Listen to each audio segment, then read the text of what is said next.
ಆತ್ಮೀಯ ಸ್ನೇಹಿತರೆ ನಮಸ್ಕಾರ. ಧನುಭಾರತ ಯೂಟ್ಯೂಬ್ ಚಾನಲ್ಗೆ ಸ್ವಾಗತ ಸುಸ್ವಾಗತ. ಉರುಳಿ ಹೋಗುತ್ತಿರುವುದು ಕೇವಲ ನಿಮಿಷಗಳಲ್ಲ, ನಮ್ಮದೇ ಬದುಕಿನ ಅಮೂಲ್ಯ ಕ್ಷಣಗಳು. ಸಮಯ ಬಹಳ ಅಮೂಲ್ಯವಾದದ್ದು. ಆದರೆ ಆ ಸಮಯದಲ್ಲಿ ನಾವು ಯಾವ ಕೆಲಸ ಮಾಡುತ್ತಿದ್ದೇವೆ, ಆ ಕೆಲಸವನ್ನು ಹೇಗೆ ಮಾಡುತ್ತಿದ್ದೇವೆ ಎಂಬುದು ಬಹಳ ಮುಖ್ಯವಾಗ್ತದೆ. ಅತ್ಯಂತ ಕಷ್ಟಕರ ಪರಿಸ್ಥಿತಿಯಲ್ಲೂ ಕೂಡ ಸಮಯವನ್ನ ಸರಿಯಾಗಿ ಸದುಪಯೋಗ ಪಡಿಸಿಕೊಂಡರೆ ಯಾವ ಹಂತಕ್ಕೆ ನಾವು ಮುಟ್ಟಬಹುದು, ಎಂಥ ಸಾಧನೆಯನ್ನ ಮಾಡಬಹುದು ಎಂಬ ಒಂದು ನೈಜ ಉದಾಹರಣೆಯನ್ನ ನಾನು ಇವತ್ತು ಹೇಳ ಹೊರಟಿದ್ದೇನೆ. ಭಾರತದಲ್ಲಿ ಬ್ರಿಟಿಷರ ಆಳ್ವಿಕೆಯ ಕಾಲ, ಅದರಲ್ಲೂ ಕೇರಳದ ತಿರುವಾಂಕೂರು ಸಂಸ್ಥಾನಕ್ಕೆ ಸೇರಿದ ಒಂದು ಸಣ್ಣ ಗ್ರಾಮ ಉಜಾವೂರು. ಅಲ್ಲೊಂದು ಗಿಡಮೂಲಿಕೆಯ ವೈದ್ಯ ಮಾಡುತ್ತಿರುವ ಗಂಡ ಹೆಂಡತಿ. ಆ ದಂಪತಿಗಳಿಗೆ 7 ಜನ ಮಕ್ಕಳು. ಪರವನ್ ಜಾತಿಗೆ ಸೇರಿದ ಒಂದು ದಲಿತ ಕುಟುಂಬ. ಸಾಮಾಜಿಕವಾಗಿ, ಆರ್ಥಿಕವಾಗಿ, ಜೊತೆಗೆ ದಿನನಿತ್ಯದ ಜೀವನಕ್ಕಾಗಿ ಸೆಣಸಾಡುತ್ತಿರುವ ಒಂದು ಅತ್ಯಂತ ಹಿಂದುಳಿದ ಒಂದು ಬಡ ಕುಟುಂಬ. ಆ 7 ಜನ ಮಕ್ಕಳಲ್ಲಿ 4ನೆಯವ ಬಹಳ ಅತ್ಯಂತ ಪ್ರತಿಭಾವಂತ ಹುಡುಗ. ಪ್ರಾಥಮಿಕ ಶಿಕ್ಷಣವನ್ನ ಸರ್ಕಾರಿ ಶಾಲೆಯಲ್ಲಿ ಮುಗಿಸುವ ಆ ಹುಡುಗ ಉಜಾವೂರಿನ ಅವರ್ ಲೇಡಿ ಆಫ್ ಲಾರ್ಡ್ಸ್ ಎಂಬ ಅಪ್ಪರ್ ಪ್ರೈಮರಿ ಶಾಲೆಗೆ ಸೇರಿಕೊಳ್ತಾನೆ. ಆ ಶಾಲೆಗೆ ಸೇರಿಕೊಂಡು ದಿನ ಶಾಲೆಗೆ ಬರ್ತಾ ಇದ್ದಂಥ ಹುಡುಗ ದಿನ ಶಾಲೆಗೆ ಬರಬೇಕಾದ್ರೆ ತಡವಾಗ್ತಾ ಇತ್ತು. ಆದರೆ ಓಡೋಡಿ ಶಾಲೆಗೆ ಬರ್ತಾ ಇದ್ದ. ಎಂದಿನಂತೆ ಒಂದು ದಿನದ ಮೊದಲ ಅವಧಿ ಗಣಿತ ಪಾಠ ನಡೀತಾ ಇತ್ತು ಶಾಲೆಯಲ್ಲಿ. ಅಧ್ಯಾಪಕರು ಪಾಠ ಮಾಡ್ತಾ ಇದ್ದಂತೆ ಕಿಟಕಿಯಿಂದ ಕಣ್ಣು ಹೊರಗೆ ಹಾಯಿಸಿದಾಗ ಒಬ್ಬ ಹುಡುಗ ಓಡೋಡಿ ಬರ್ತಾ ಇದ್ದಾನೆ.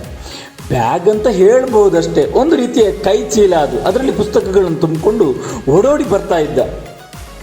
ಅಧ್ಯಾಪಕರ ಕಣ್ಣಿಗೆ ಬಿದ್ದ ಹುಡುಗ ಅಂದ್ಕೊಂಡ್ರು, ಇದೇ ತರಗತಿಯ ಹುಡುಗ, ಇವತ್ತು ಲೇಟ್ ಆಗಿದ್ದಾನೆ, ಬರ್ತಾ ಇದ್ದಾನೆ ಅಂತ ಹೇಳಿದ ಕೂಡಲೇ ಬಾಗಿಲ ಹತ್ರ ಮುಟ್ಟಿ ಆಯ್ತು, ತಲುಪಿ ಆಯ್ತು.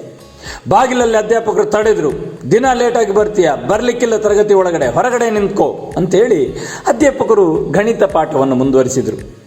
ತರಗತಿಯ ಒಳಗಿರುವ ವಿದ್ಯಾರ್ಥಿಗಳು ಎಷ್ಟು ಶ್ರದ್ಧೆಯಿಂದ ಪಾಠವನ್ನು ಕೇಳ್ತಿದ್ರೋ ಬಿಡ್ತಿದ್ರೋ ಗೊತ್ತಿಲ್ಲ. ಆದರೆ ಹೊರಗಡೆ ನಿಂತುಕೊಂಡಿದ್ದ ಹುಡುಗ ಬಹಳ ಶ್ರದ್ಧೆಯಿಂದ ಪಾಠವನ್ನು ಕೇಳ್ತಾ ಇದ್ದ. ಜೊತೆಗೆ ಒಂದು ಪುಸ್ತಕವನ್ನು ತೆಗೆದು ಏನೋ ಅದರಲ್ಲಿ ಬರ್ಕೊಳ್ತಾ ಇದ್ದ. ತರಗತಿ ಮುಗಿದ ಬೆಲ್ ಆದ ಕೂಡಲೇ, ಗಂಟೆ ಬಾರಿಸಿದ ಕೂಡಲೇ ಅಧ್ಯಾಪಕರು ಹೊರಗಡೆ ಹೋಗಬೇಕಾದವರು ಒಂದು ಕ್ಷಣ ನಿಂತು ಏನು ಬರ್ಕೊಂಡಿದ್ದಾನೆ ಇವನು ನೋಟ್ಸಲ್ಲಿ, ಏನು ಬರಿತಾ ಇದ್ದಾನೆ ಅಂತೇಳಿ ನೋಡಿದರೆ ಬಹಳ ಅದ್ಭುತವಾಗಿ ತರಗತಿ ಕೋಣೆ ಒಳಗೆ ಏನು ಪಾಠಗಳು ನಡೀತಾ ಇತ್ತು ಅದನ್ನು ಬಹಳ ಅದ್ಭುತವಾಗಿ ನೋಟ್ಸ್ ಬರ್ಕೊಂಡಿದ್ದ. ಬಹಳ ಹೆಮ್ಮೆ ಅನ್ನಿಸಿದ ಅಧ್ಯಾಪಕರು, ಬಾ ಸ್ಟಾಫ್ ರೂಮಿಗೆ ಅಂತ ಹೇಳಿ ಮುಂದಕ್ಕೆ ಹೋದರು. ಸ್ಟಾಫ್ ರೂಮಿಗೆ ಬಂದ ಕೂಡಲೇ ಈ ಅಧ್ಯಾಪಕರು ಇತರ ಅಧ್ಯಾಪಕರುಗಳಿಗೆ ಪರಿಚಯಿಸಿಕೊಟ್ರು. ನೋಡಿ, ಈ ಹುಡುಗ ಯಾವಾಗಲೂ ತರಗತಿಗೆ ಲೇಟಾಗಿ ಬರ್ತಾ ಇದ್ದಾನೆ, ಯಾಕೆ ದಿನ ಲೇಟ್ ಆಗ್ಲಿಕ್ಕೆ ಕಾರಣ ಏನು ಅಂತ ಕೇಳಿದರೆ ಆ ಹುಡುಗ ಹೇಳಿದ, ನನಗೆ ದಿನ ಈ ಶಾಲೆಗೆ ಬರಲಿಕ್ಕೆ 15 ಕಿಲೋಮೀಟರ್ ದೂರದಿಂದ ನಾನು ನಡ್ಕೊಂಡು ಬರಬೇಕು. ಆದರೆ ಇತ್ತೀಚಿನ ದಿನಗಳಲ್ಲಿ ಅಮ್ಮನಿಗೆ ಹುಷಾರಿಲ್ಲ, ಹಾಗಾಗಿ ಮನೆಯ ಅಡುಗೆಯ ಜವಾಬ್ದಾರಿ ಕೂಡ ನನ್ನ ಮೇಲಿದೆ.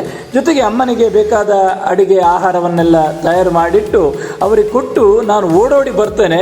ಜೊತೆಗೆ 15 ಕಿಲೋಮೀಟರ್ ಬೇರೆ ಬರಬೇಕು, ಹಣದ ಕೊರತೆ ಕೂಡ ನನಗುಂಟು, ಹಾಗಾಗಿ ನಾನು ಬರುವುದು ತಡವಾಗ್ತದೆ ಅಂತ ಹೇಳಿದಾಗ ಖಂಡಿತವಾಗ್ಲೂ ಅಧ್ಯಾಪಕರ ಮನಸ್ಸಿಗೆ ಬಹಳ ಬೇಸರ ಆಯಿತು. ಉಳಿದ ಅಧ್ಯಾಪಕರು ಕೂಡ ದನಿಗೂಡಿಸ್ತಾ ಇದ್ರು, ಇವನು ಇನ್ನೂ ಕೂಡ ಬೋಧನಾ ಶುಲ್ಕ ಕಟ್ಟಲಿಲ್ಲ, ಶಾಲಾ ಫೀಸ್ ಕಟ್ಟಲಿಲ್ಲ ಅಂತ ಹೇಳ್ತಾ ಇರಬೇಕಾದ್ರೆ ಆ ಗಣಿತದ ಅಧ್ಯಾಪಕರು ಆ ಹುಡುಗನನ್ನು ಪ್ರೋತ್ಸಾಹಿಸಿದ್ರು. ನೋಡು, ನೀನು ಚೆನ್ನಾಗಿ ಓದಬೇಕು, ತುಂಬ ಬಡತನ ಇದೆ ನಿಮಗೆ ಮನೆಯಲ್ಲಿ, ಆ ಬಡತನ ಎಲ್ಲ ದೂರ ಆಗಬೇಕು ಅಂತಿದ್ರೆ ಓದುವುದೊಂದೇ ನಿನ್ನ ಮುಂದಿರತಕ್ಕಂಥ ಏಕೈಕ ಗುರಿ ಎಂಬಂತೆ ಅವನನ್ನು ಪ್ರೋತ್ಸಾಹಿಸಿದ್ರು. ಆ ಗಣಿತ ಅಧ್ಯಾಪಕರ ಪ್ರೋತ್ಸಾಹದ ಕಾರಣದಿಂದ ಆ ಹುಡುಗ ಅತ್ಯಂತ ಶ್ರದ್ಧೆಯಿಂದ ಓದಲಿಕ್ಕೆ ಆರಂಭಿಸಿದ. ಮುಂದೆ ತಿರುವಾಂಕೂರಿನ ರಾಜ್ಯ ಮನೆತನದ ವಿದ್ಯಾರ್ಥಿ ವೇತನದ ಸಹಾಯದಿಂದ ಕಾಲೇಜು ವಿದ್ಯಾಭ್ಯಾಸವನ್ನು ಮುಂದುವರಿಸಿ ತಿರುವಾಂಕೂರು ವಿಶ್ವವಿದ್ಯಾನಿಲಯದಿಂದ BA ಹಾಗೂ MA ಪದವಿಯನ್ನು ಪಡ್ಕೊಳ್ತಾನೆ. ಆ ನಂತರ ಕುಟುಂಬದ ಆರ್ಥಿಕ ಸಂಕಷ್ಟಕ್ಕೆ ಹೆಗಲಾಗಲು ದಿ ಹಿಂದೂ ಹಾಗೂ ದಿ ಟೈಮ್ಸ್ ಆಫ್ ಇಂಡಿಯಾ ಪತ್ರಿಕೆಗೆ ದುಡಿತಾನೆ. ಈ ಸಂದರ್ಭದಲ್ಲಿಯೇ ಪ್ರತಿಯೊಬ್ಬ ವ್ಯಕ್ತಿಯು ಕೂಡ ಜೀವನದಲ್ಲಿ ಒಂದು ಟರ್ನಿಂಗ್ ಪಾಯಿಂಟ್ ಅಂತ ಹೇಳುವುದು ಸಿಗುತ್ತೆ. ಈ ಹುಡುಗನಿಗೆ ಕೂಡ ದಿ ಹಿಂದೂ ಪತ್ರಿಕೆಯಲ್ಲಿ ಕೆಲಸ ಮಾಡ್ತಿರ್ಬೇಕಾದ್ರೆ ಮಹಾತ್ಮ ಗಾಂಧೀಜಿಯವರನ್ನ ಸಂದರ್ಶನ ಮಾಡುವ ಸದಾವಕಾಶ ಕೂಡ ದೊರೆಯಿತು. ಮುಂದೆ ವಿದ್ಯಾರ್ಥಿ ವೇತನದ ಮೂಲಕ ಲಂಡನ್ ಸ್ಕೂಲ್ ಆಫ್ ಎಕನಾಮಿಕ್ಸ್ನಲ್ಲಿ ರಾಜ್ಯಶಾಸ್ತ್ರವನ್ನು ಅಧ್ಯಯನ ಮಾಡಿ ಭಾರತದ ವಿದೇಶಾಂಗ ಸಚಿವಾಲಯದಲ್ಲಿ ಸೇವೆಗೆ ಸೇರಿಕೊಳ್ತಾರೆ. ಅದು ಇನ್ನಷ್ಟು ಎತ್ತರಕ್ಕೆ ಬೆಳಿಲಿಕ್ಕೆ ಆ ಹುಡುಗನಿಗೆ ಸಹಾಯವಾಯಿತು. ಥೈಲ್ಯಾಂಡ್, ಟರ್ಕಿ ಹಾಗೂ ಚೀನಾದಲ್ಲಿ ಭಾರತೀಯ ರಾಯಭಾರಿಯಾಗಿ ವಿದೇಶಾಂಗ ಸಚಿವಾಲಯದ ಕಾರ್ಯದರ್ಶಿ ಆಗಿಯೂ ಕೂಡ ದೇಶದ ಅತ್ಯುನ್ನತ ರಾಜತಾಂತ್ರಿಕ ಎಂಬ ಪ್ರಸಿದ್ಧಿಯನ್ನು ಪಡೆಯುವಲ್ಲಿವರೆಗೆ ಆ ಹುಡುಗ ಮುಟ್ಟಿದೆ. ಮುಂದೆ ದೆಹಲಿಯ ಸ್ಕೂಲ್ ಆಫ್ ಎಕನಾಮಿಕ್ಸ್ನಲ್ಲಿ ಬೋಧಿಸಿ JNUನ ಉಪ ಕುಲಪತಿಗಳಾಗಿ 1980ರಿಂದ 1984ರವರೆಗೆ ಅಮೆರಿಕಕ್ಕೆ ರಾಯಭಾರಿಯಾಗಿಯೂ ಕೂಡ ನೇಮಕಗೊಳ್ತಾರೆ. 1984ರಲ್ಲಿ ಕೇರಳದ ಒಟ್ಟಪಾಲಂ ಕ್ಷೇತ್ರದಿಂದ ಲೋಕಸಭಾ ಸ್ಥಾನವನ್ನು 3 ಬಾರಿ ಚುನಾವಣೆಯಲ್ಲಿ ಗೆದ್ದುಕೊಂಡು ರಾಜ್ಯ ಸಚಿವರಾಗಿ ಕೂಡ ಕರ್ತವ್ಯವನ್ನು ನಿರ್ವಹಿಸುತ್ತಾರೆ. 1992ರಲ್ಲಿ ಭಾರತದ ಉಪರಾಷ್ಟ್ರಪತಿಯಾಗಿ, 1997ರಲ್ಲಿ ಭಾರತದ 10ನೇ ಮತ್ತು ದೇಶದ ಮೊದಲ ದಲಿತ ರಾಷ್ಟ್ರಪತಿಯಾಗಿ ಈ ದೇಶದಲ್ಲಿ ರಾಷ್ಟ್ರಪತಿ ಹುದ್ದೆಯನ್ನು ಅಲಂಕರಿಸಿಕೊಳ್ತಾರೆ. ಇವತ್ತಿಗೂ ಕೂಡ ಈ ಹುದ್ದೆಯನ್ನು ಅಲಂಕರಿಸಿದ ಕೇರಳದ ಏಕೈಕ ವ್ಯಕ್ತಿ ಎಂಬ ಹೆಮ್ಮೆಗೆ ಇವರು ಪಾತ್ರರಾಗ್ತಾರೆ. ಹೀಗೆ ಅಂದು ಆರ್ಥಿಕ ಸಂಕಷ್ಟದ ಕಾರಣಕ್ಕೆ ತರಗತಿ ಕೋಣೆಯ ಹೊರಗೆ ನಿಂತು ಶ್ರದ್ಧೆಯಿಂದ ಆ ಸಮಯದಲ್ಲಿ ನೋಟ್ಸ್ ಅನ್ನು ಮಾಡಿಕೊಂಡಿದ್ದ ಕಾರಣಕ್ಕಾಗಿ, ಪಾಠವನ್ನು ಅತ್ಯಂತ ಪರಿಣಾಮಕಾರಿಯಾಗಿ ಕೇಳಿದ್ದ ಕಾರಣಕ್ಕಾಗಿ ಗಣಿತ ಅಧ್ಯಾಪಕರ ಕಣ್ಣಿಗೆ ಬಿದ್ದ ಆ ಹುಡುಗ ಬೇರಾರೂ ಅಲ್ಲ, RK ನಾರಾಯಣ್ ಎಂಬ ವ್ಯಕ್ತಿ 2002 ಜುಲೈ 25ರಂದು ರಾಷ್ಟ್ರಪತಿಯಾಗಿ ಅವಧಿ ಮುಗಿಸಿ ಹೊರಬರ್ತಾರೆ ಎಂದರೆ ಅದಕ್ಕೆ ಕಾರಣ ಅವರಿಗಿದ್ದ ಸಮಯವನ್ನು ಸರಿಯಾಗಿ ಬಳಸಿಕೊಂಡದ್ದೇ ಆಗಿದೆ. ಖಂಡಿತವಾಗ್ಲೂ ಸ್ನೇಹಿತರೆ, ನಮಗಿರುವ ಸಮಯವನ್ನು ನಾವು ಪರಿಪೂರ್ಣವಾಗಿ ಬಳಸಿಕೊಂಡ್ರೆ ಎಷ್ಟು ಎತ್ತರಕ್ಕೆ ಏರಬಹುದು ಎಂಬುದಕ್ಕೆ ಇದು ಬಹಳ ದೊಡ್ಡ ಉದಾಹರಣೆ.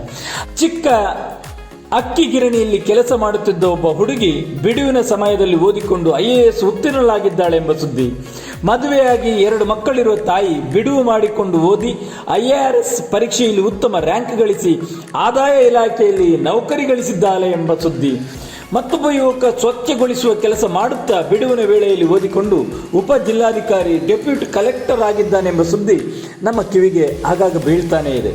ಆದರೆ ಇಂದಿನ ಪೀಳಿಗೆಯ ಕೆಲವು ವಿದ್ಯಾರ್ಥಿಗಳು ಕಾಲೇಜು ಶಿಕ್ಷಣದ ವ್ಯಾಸಂಗದ ಅವಧಿಯಲ್ಲಿ ತಂದೆ ತಾಯಿಯರು ನೀಡುವ ಆರ್ಥಿಕ ಸೌಲಭ್ಯಗಳನ್ನು ಅನುಭವಿಸುತ್ತಾ ತುಂಬ ಹಣವನ್ನು ಆ ಮಕ್ಕಳು ಪಡ್ಕೊಳ್ತಾರೆ ಅಪ್ಪ ಅಮ್ಮನ ಕೈಗಳಿಂದ. ಯಾಕಂದರೆ ಬಹಳ ಸ್ಥಿತಿವಂತ ಕುಟುಂಬದಲ್ಲಿ ಬಂದವರಾಗಿದ್ದರೂ ಕೂಡ ವ್ಯರ್ಥವಾಗಿ ಸಮಯವನ್ನು ಹಾಳು ಮಾಡುತ್ತಾ ಮೋಜು ಮಸ್ತುಗಳಲ್ಲಿ ಕಾಲ ಕಳೆಯುತ್ತಾ ಕಡೆಗೆ ಪರೀಕ್ಷೆಯಲ್ಲೂ ಪಾಸಾಗದೆ ಹೋಗುತ್ತಿದ್ದಾರೆ. ವಾಸ್ತವವಾಗಿ ಆ ವಿದ್ಯಾರ್ಥಿಗಳಿಗೆ ಯಾವ ಅಡ್ಡಿ ಆತಂಕಗಳೂ ಇಲ್ಲ. ಯಾವುದೇ ಆರ್ಥಿಕವಾಗಲಿ, ಸಾಮಾಜಿಕವಾಗಲಿ ಅಥವಾ ಶೈಕ್ಷಣಿಕವಾಗಲಿ ಯಾವುದೇ ಕೊರತೆಗಳಿಲ್ಲದಿದ್ದಾಗಿಯೂ ಕೂಡ ವಿದ್ಯಾರ್ಥಿಗಳು ಕಲಿಕೆಯಲ್ಲಿ ಮನಸ್ಸು ಮಾಡದೇ ಇರತಕ್ಕಂಥದ್ದು ಅತ್ಯಂತ ಬೇಸರದ ಸಂಗತಿ. ಎಷ್ಟು ಓದಬೇಕೆಂದರೂ ಓದಿಸುವ ಪೋಷಕರು ಇದ್ದಾರೆ, ಆದರೂ ಅವರು ಓದಲಾರದೆ ಹೋಗುತ್ತಿದ್ದಾರೆ. ಇವೆಲ್ಲಕ್ಕೂ ಬಿಡುವಿಲ್ಲವೆಂದು ಕಾರಣ ಹೇಳುತ್ತಾರೆ.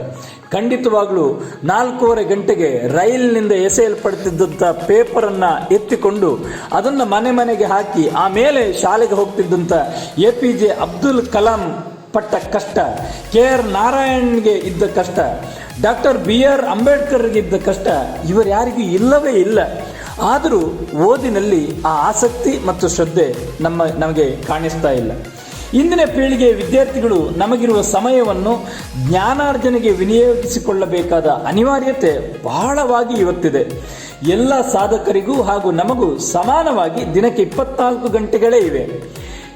ಎಲ್ಲರಿಗೂ ಕೂಡ 24 ಗಂಟೆಗಳೇ. ಅದು ನ್ಯೂಟನ್ನಿಂದ ಹಿಡಿದು, ಅಂಬೇಡ್ಕರ್ನಿಂದ ಹಿಡಿದು, KR ನಾರಾಯಣ್ನಿಂದ ಹಿಡಿದು, APJ ಅಬ್ದುಲ್ ಕಲಾಂನಿಂದ ಹಿಡಿದು ಇವತ್ತಿನ ಎಲ್ಲ ವಿದ್ಯಾರ್ಥಿಗಳಿಗೂ ಕೂಡ 24 ಗಂಟೆಗಳ ಸಮಯವೇ ಇದೆ. 24 ಗಂಟೆ ಅಂದರೆ 1440 ನಿಮಿಷಗಳಾಯಿತು. ಸಮಯ ಎನ್ನುವುದು ಒಂದು ಬ್ಯಾಂಕ್ ಎಂದುಕೊಂಡರೆ ಅದರಲ್ಲಿ ದಿನಕ್ಕೆ 1440 ರೂಪಾಯಿ ಇದ್ದ ಹಾಗೆ. ಆದರೆ ಆ ಬ್ಯಾಂಕಿನ ವಿಚಿತ್ರ ಏನೆಂದರೆ ಈ ದಿನದ ಹಣ ಹಿಂದೆ ಮುಗಿದು ಹೋಗುತ್ತದೆ. ನಾಳೆಗೆ ತೆಗೆದಿಟ್ಟುಕೊಳ್ಳಲಾರದು, ಯಾರಿಗೂ ಸಾಲವೂ ನೀಡಲಾಗದು. ಆದ್ದರಿಂದ ಸಮಯದ ಸದುಪಯೋಗ ನಾವೇ ಮಾಡಿಕೊಳ್ಳಬೇಕು. ಹಾಗೆ ಮಾಡಿಕೊಂಡವರು ಜೀವನದಲ್ಲಿ ಗೆಲುವು ಸಾಧಿಸಿ ಸಾಧಕರಾಗಿದ್ದಾರೆ. ಇಂದಿನ ತಂತ್ರಜ್ಞಾನ ಸಮಾಜದಲ್ಲಿ ನಾವೆಲ್ಲ ತಕ್ಕ ಪಾತ್ರ ಪಡೆದಿರಬೇಕು. ಆದ್ದರಿಂದ ಸೋಮಾರಿತನ, ಬೇಸರ, ನಿರ್ಲಕ್ಷ್ಯದ ಧೋರಣೆಗಳನ್ನು ಬಿಟ್ಟು ಬಿಡಬೇಕು. ಇಂದು ತಂದೆ ತಾಯಿಯರು ನಮ್ಮನ್ನು ಪೋಷಿಸುತ್ತಿದ್ದಾರೆ, ಆದರೆ ನಾಳೆ ತಂದೆ ತಾಯಿಯರ ನಂತರದ ಭವಿಷ್ಯದಲ್ಲಿ ನಮ್ಮ ಪಾತ್ರವೇನು, ವಿಚಾರವೇನು? ವಿಚಾರ ಮಾಡಿ. ಸೋಮಾರಿತನ ಬಿಟ್ಟು ಭವಿಷ್ಯದ ಉನ್ನತಿಗೆ ಹಿಂದೆ ಹೆಜ್ಜೆಗಳನ್ನು ಬಲವಾಗಿ ಉರುತ್ತಾ ನಡೆಯೋಣ. ಉರುಳಿ ಹೋಗುತ್ತಿರುವುದು ಕೇವಲ ಸಮಯಗಳಲ್ಲ, ಕೇವಲ ನಿಮಿಷಗಳಲ್ಲ, ನಮ್ಮದೇ ಬದುಕಿನ ಅಮೂಲ್ಯ ಕ್ಷಣಗಳು ಮತ್ತು ಸಮಯ ಬಹಳ ಅಮೂಲ್ಯವಾದುದು ಎಂಬ ಪರಿಜ್ಞಾನವನ್ನು ಇಟ್ಟುಕೊಂಡು ಕಲಿಕೆಯಲ್ಲಿ ನಮ್ಮನ್ನು ನಾವು ತೊಡಗಿಸಿಕೊಂಡರೆ ಯಶಸ್ಸು ಖಂಡಿತವಾಗ್ಲೂ ನಮ್ಮದಾಗುತ್ತದೆ. ಆತ್ಮೀಯ ಸ್ನೇಹಿತರೆ, ಇಂದಿನ ಈ ವಿಡಿಯೋ ಇಷ್ಟವಾದರೆ ಲೈಕ್ ಮಾಡಿ, ಕಮೆಂಟ್ ಮಾಡಿ ಮತ್ತು ಶೇರ್ ಮಾಡಿ. ಹಾಗೆ ಇನ್ನಷ್ಟು ವಿಚಾರಗಳನ್ನು ಕೇಳುವ ಕುತೂಹಲ ನಿಮಗಿದ್ರೆ ಧನುಭಾರತ ಯೂಟ್ಯೂಬ್ ಚಾನಲ್ನ ಸಬ್ಸ್ಕ್ರೈಬ್ ಮಾಡಿ ಮತ್ತು ನೋಟಿಫಿಕೇಶನ್ಗಾಗಿ ಬೆಲ್ ಐಕಾನ್ನ ಕ್ಲಿಕ್ ಮಾಡೋದನ್ನು ಮರಿಬೇಡಿ. ಮುಂದಿನ ವಿಡಿಯೋದಲ್ಲಿ ಮತ್ತೆ ಭೇಟಿಯಾಗೋಣ. ನಮಸ್ಕಾರ.